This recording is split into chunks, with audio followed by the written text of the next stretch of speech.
শুরু করে দিল।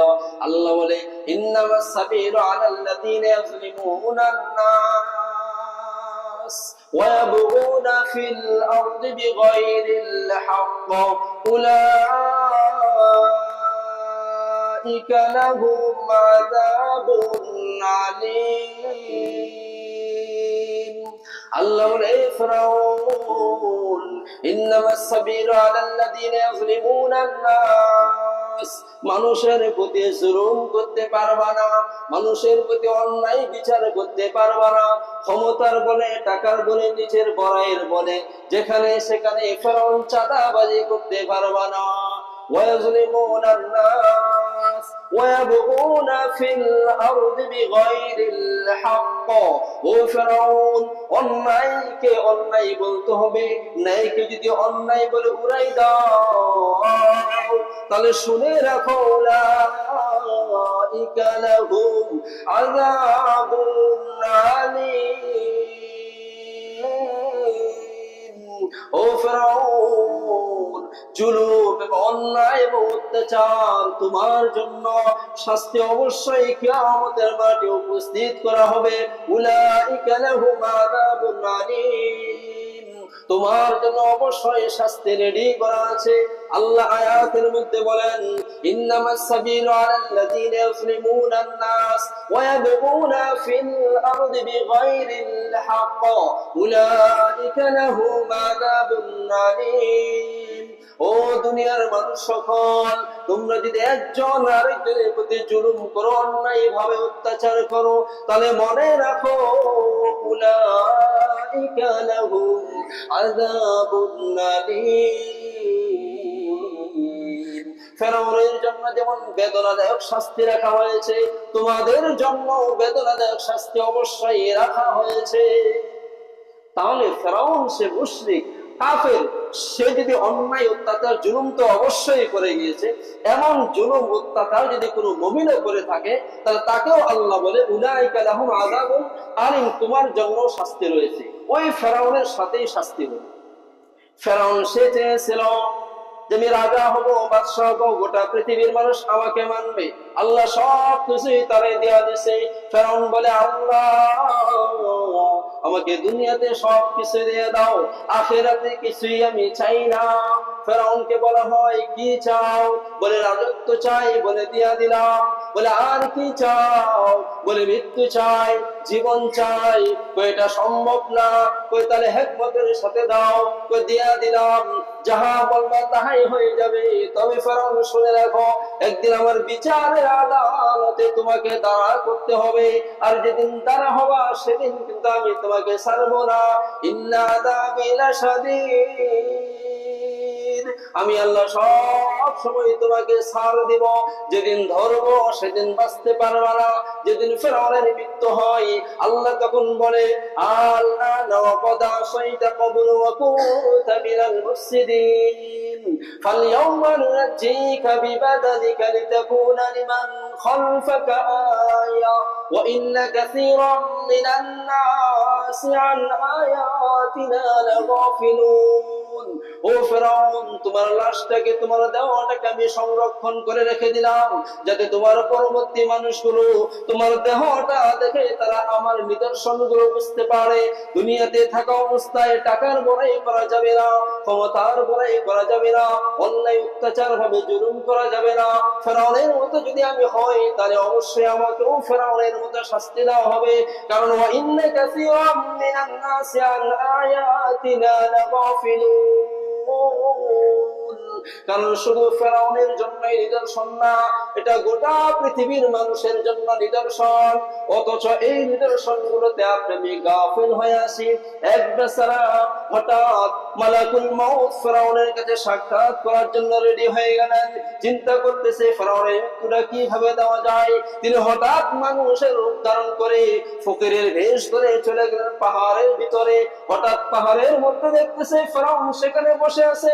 ফিরাউন আল্লাহর কাছে দোয়া করে, আল্লাহ সমস্ত ক্ষমতা আমার দুনিয়া দান করো, সব কিছু আমাকে দুনিয়ার মধ্যে দিয়ে দাও, আখিরাতে এক চুল পরিমাণ তোমার কাছে আমি চাই না। আল্লাহ তখন বললেন সব করে দিয়া। মালাকুল মউত যখন ফকিরের বেশ ধরে যখন চলে গেল, হঠাৎ দেখতেছে ফেরাউন সেখানে। মালাকুল মউত ফকিরের বেশ ধরে বলতেছে, ও ফেরাউন, আমি তো আপনার কাছে এসেছিলাম। বলে কি? বলে আমার একটা বিচার লাগবে। বলে কি বিচার? ওই গোলাম এমন ভাবে একটা গোলামকে মনিব ক্রয় করেছে, ওই গোলামকে আনার পরে মাস শেষে গোলামকে সমস্ত বেতন গুলো দেওয়া হয়, কিন্তু গোলাম কোনদিন সেই মনিবের হুকুম গুলো মানে না, সব সময় অমান্য করে চলে। মনিব যদি বলে এদিকে যাও, গোলাম বলে না। মনিব যদি বলে এটা করো, গোলাম বলে না। মাস শেষ হয়, বেতন গুলো সব বুঝে নেয়। এইরকম গোলামকে কি করা দরকার? আপনার বাসায় যদি কাজের লোক থাকে বা আপনার দোকানে কর্মচারী থাকে, এখন আপনার হুকুম যদি না মানে, মাস শেষ হয়ে যায়, বেতনগুলো বুঝে নেয়, কিন্তু আপনার হুকুম মানে না, এই বেচারাকে আপনি কি করবেন? ফেরাউনের বক্তব্য হলো যে হ্যাঁ, এমন বিচার যেহেতু নিয়ে আসছো, আমি তো যেখানে সেখানে বিচার করতে পারি না, আমার রাজপ্রাসাদে যেতে হবে, সেখানে তোমার বিচার করে, সেখানে কি করে দেবো? বিচার করে দেবো। তো আচ্ছা ঠিক আছে। অনিবাস চলে গেলেন। যাওয়ার পরে দেখতেছে ফেরাউন এখন তার রাজপ্রাসাদের মধ্যে বসে আছে। ঠিক এ সময় মালাকুল মউত ওই যে ফকিরের ভেষ ধরছিল, ওই ভেষে সে চলে গিয়েছে। গিয়ে এবারে বলে, বাদশাহ, আমি আপনার কাছে এসেছি। বলে কে তুমি? বলে সেদিন যে গেলাম পাহাড়ের ভিতরে, আপনি প্রাসাদের মধ্যে বিচার করবেন। বলে কি বিচার? বলে এই এই অবস্থা, এই হালত, এখন ওই গোলামকে কি করা যায়? ফেরাউন বলল, শোনো, তাকে লোহিত সাগরের মধ্যে চুবিয়ে চুবিয়ে তাকে হত্যা করে ফেলা। সে যেহেতু তোমার হুকুম মানে না, অমান্য করে চলে, মাস শেষে টাকা নিয়ে নেই, তোমার একটা হুকুমও মানে না, তো এমন গোলামকে লোহিত সাগরে গিয়ে ওকে চুবাইয়া চুবাইয়া ওখানে মেরে ফেলো। তখন মালাকুল মউত বলতেছিল, ঠিক আছে, যেহেতু সে ফকিরের ভেষ ধরেছে, বিচার নিয়ে গেছে, এখন তো বিচারটা রায় হওয়ার জন্য অবশ্যই তার সিগনেচারটা অবশ্যই লাগবে। তো উনি তখন বললেন মালাকুল মউত যে এখানে তাহলে একটা সাইন করে। যখন সাইনটা করে দিয়েছে, উনিও সাইন করে দিল। দেওয়ার পরে ওই যে বললাম, ওয়াজাওয়াজনা বিবানি ইসরাঈল আল বাহর ফাআতবাআহুম ফিরআউন ওয়া জুনুদুহু বাগিয়ান ওয়া আদওয়া। যখন মূসা আলাইহিস সালাম তার বাহিনীকে নিয়ে পার হয়ে যাচ্ছে, ফিরআউন তখন নেমে গেল। আল্লাহ বলেন, হাত্তা ইযা আদরাকাহুল গরক, আল্লাহ ফেরাউনকে ডুবাই দিল।